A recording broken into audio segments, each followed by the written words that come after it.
masih saya berikan satu pertanyaan dari Handoyo, silakan. Apa yang lebih baru dari Anda? Penegakan hukum konkret macam apa? Anda berani mengganti jaksa agung kah? Berani mengangkat kasus Bulog kah atau bagaimana? Konkret? Ya pasti, saya melihat bahwa sebenarnya hukum yang ada di Indonesia ini sudah lebih daripada cukup untuk membangun ketertiban. Akhirnya seperti yang banyak orang mengatakan, it's depend to the man who manage it. Orang mengatakan the man behind the gun. Kita ingat, kita pernah punya jaksa agung yang namanya Baharudin Lopa. Dalam waktu singkat Menko pun masuk ke jaksa agung. Konglomerat hitam masuk, sayang beliau usianya tidak panjang. Jadi Saudara Handoyo, saya merasa bahwa, Saudara Handoyo, saya lihat bahwa pada tingkat pertama kita perlu membersihkan aparat hukum, kejaksaan, kepolisian, dan hakim. Anda berani mengganti jaksa agung, Pak Sis? Ya. Anda berani mengganti jaksa agung? Oh ya, pasti. Berani membuka kasus-kasus korupsi yang belum tuntas? Oh ya, pasti, dan itu harus dilakukan karena itu intinya. Anda ingat betapa RRC. Maaf, saya harus potong karena waktu kita habis untuk segmen ini. Kupas Tuntas akan saya lanjutkan kembali sesaat lagi. Anda jangan mengganti saluran Anda.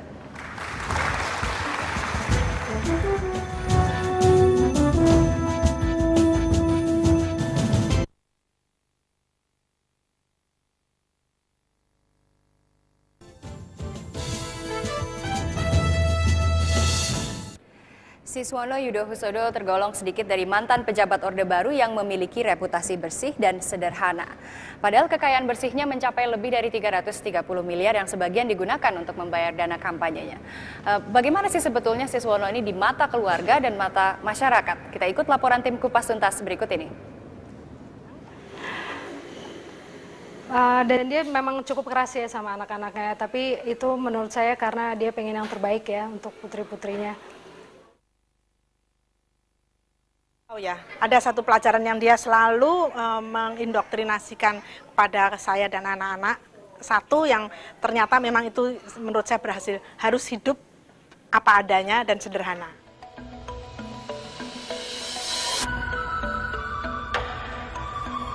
Begitulah seorang Siswono Yudohusodo di mata keluarganya. Ia menghabiskan masa kecilnya dengan berpindah-pindah mengikuti dinas orang tuanya. Dari kota kelahirannya di Long Iram, pedalaman Kalimantan Timur, hingga ke Sulawesi sebelum akhirnya kembali ke Jawa. Aktivitasnya saat menjadi mahasiswa teknik di Bandung turut membentuk kepribadiannya. Siswono muda aktif dalam pergerakan dan organisasi, terutama yang menggalang dukungan bagi Bung Karno. Saat itu Soekarno sedang dalam masa kritis, digoyang di akhir tampuk pemerintahannya. Siswono bahkan sempat ditahan karena terlibat aksi mendukung Soekarno. Siswono punya dasar mengapa ia memilih menentang arus di masa peralihan Orde Lama, Orde Baru.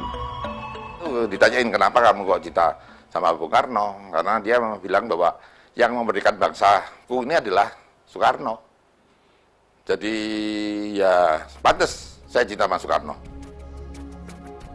Selama masa Orde Baru, Siswono sempat memegang sejumlah jabatan penting di pemerintahan. Namun di zaman reformasi, namanya nyaris tak terdengar lagi. Baru kini ia muncul kembali. Cukupkah modal Siswono untuk mempengaruhi masyarakat agar memilihnya jadi pemimpin negeri ini? Ia memang menjabat sebagai Ketua Himpunan Kerukunan Tani dan Nelayan. Tetapi ini bukan jaminan namanya populer di kalangan nelayan dan petani.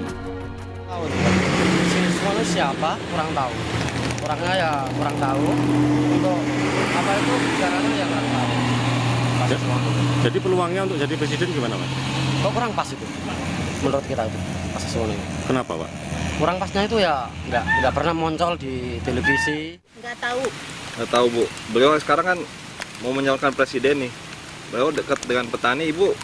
Kira-kira ya, kalau pengen yang bisa mengaitukan aja, bisa ngelola petani.